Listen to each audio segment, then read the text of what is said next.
Aiko Melendez hindi nagustuhan ang panglalait ni Kim Chiu kay Riza May Dizon.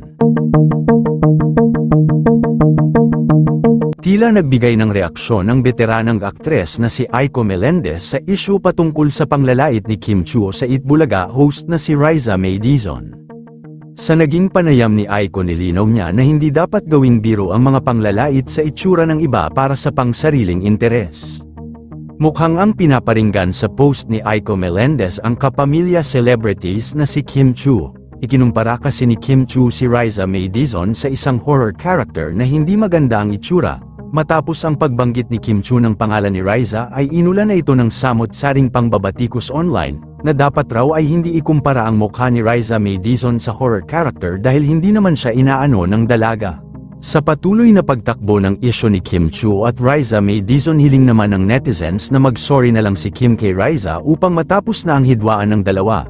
Pero may mga nagsasabi naman na mataas talaga ang pride ni Kim kaya mukhang malabo itong mag-sorry kay Riza sa panglalait umano nito.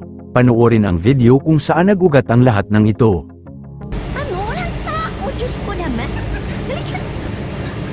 Si Lotus Smith nasa likod mo! Lotus Smith? Ano po Lotus Smith? Ah! Bakit si Riza May?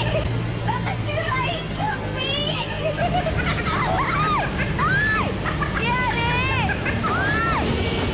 Ay!